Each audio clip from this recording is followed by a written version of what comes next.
By now, you've watched the chase scene, Always Recycle, and taken a look at how the storyboard informed the filming of the entire story.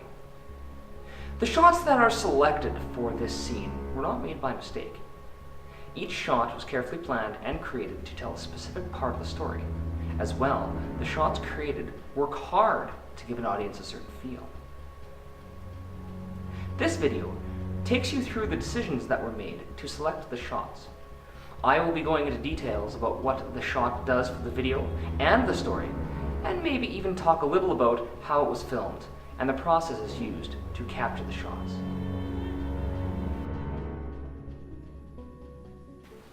We start off by giving the audience a sense of where we are. We use establishing shots, like this at the school, to lead the audience into where the action takes place. We then use the long shot to show us our character, but also the surroundings, and then medium shot to get more detail on the character's face.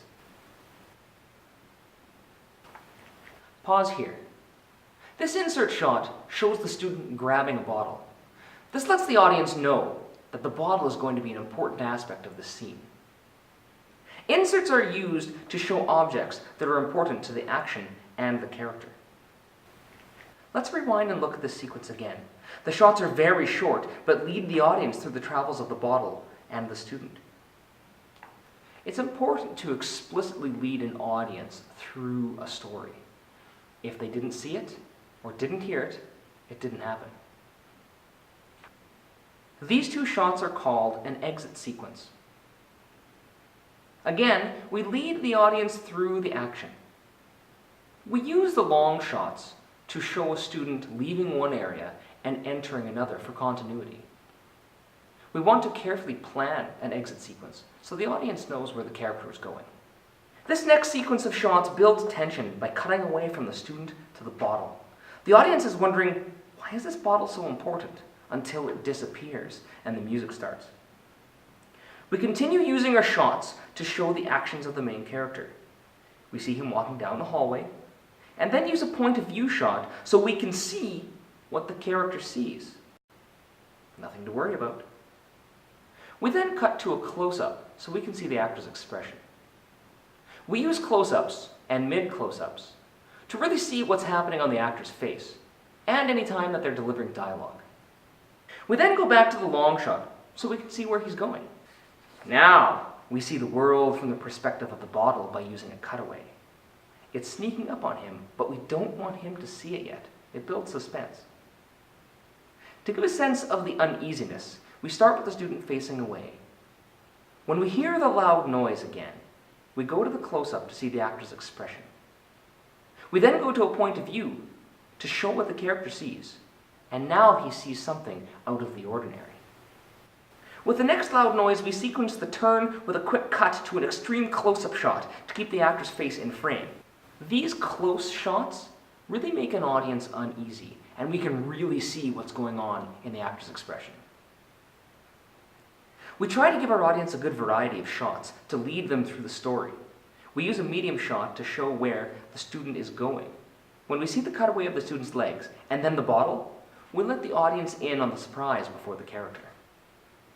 The next sequence is when the character knows he's in trouble. We go back and forth from a long shot to a point of view to experience what the character sees and to see what he's going to do about it. Then we go in for the close-up and the point of view because his face is more important than the destination. To round the corner, we go to a long shot for the exit cut, and then closer on the character with a medium shot when he's speaking. These next shots show how frantic the character is. We still want continuity of leading the audience through the actions. He rounds the corner, and then we run, point of view, down the hallway as he's scanning for a way out. We insert the doorknob to show that he's in trouble, and then quickly pan and tilt to an extreme close-up of his face. It won't open, and he's frantic. The audience is then led down the hallway through a pan and a point of view as he runs away from whatever is chasing him. When he runs around the corner to hide, we need to use an exit cut again to lead the audience from one point in the space to another where the camera can't see. We use a mid close-up in the exit cut so the audience can see our actor hide, and then look back around the corner. The mid-close-up is also good for allowing our actor to move within the frame while still being close enough to see the expressions on his face. We then cut to a pan to show the point of view from the actor that the hallway is empty. And then we go back to the actor with a medium shot to see the actor and his surroundings. We know what's coming, but for this to be a good chase scene, there has to be a twist. So the character sees more bottles in front of him when he feels like he's escaped. We use the close-up of the character, and then he bolts. The next shots show the character's world unraveling to the point where he's lost control. We dolly forward with a Dutch tilt as the character runs by, and then a reverse with the Dutch tilt and dolly out. We use a medium entrance cut to lead him into the stairwell. Then we see his legs hit the stairs in a cutaway, and then switch shots to a close-up to show the fall. We are experiencing the horror and the strangeness at his level now. He regains consciousness, and we have an extreme close-up on his face, so we can really see what's going through his mind. The point of view quick zoom and pans give a really cool effect, very surreal, that makes the audience uneasy and shows the character's state. We now lead the audience through his final realization and see his original bottle waiting for him. We mirror the closeness of the bottle and the character, starting with a medium shot, then a close-up, then an extreme close-up. The shots move closer and closer on both the character and the bottle. Even though they're standing still and not moving, it appears that they're making advances towards each other, and that the bottle is actually alive. The final zooming Dutch tilt makes it seem like the bottle is lunging, finishing the student off. Oh, it was just a dream. We return to the beginning of the story to show that the student's okay. We start with a long shot to show the character is okay and back in the classroom. We then move into a medium shot so we can see more of his expression as he looks at the bottle. It's a bit funny, and it should be.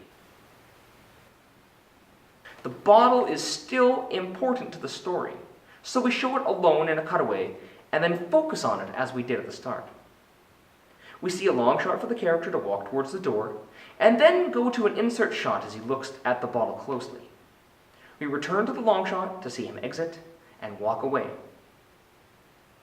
We then cut away to the bottle in the garbage can as it fades to black, even momentarily, to let the audience think that it's all over. But we return to the bottle with a cutaway to check in. We start with a longer shot and progressively move closer through cuts and blackness. This shows the audience that something is going to happen.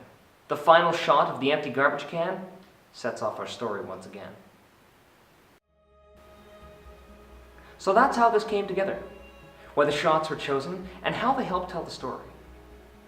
Storyboarding is used to tell the story, not just some dumb thing a teacher makes you do to use class time. I hope that this helps you understand the process of using shots to tell a story.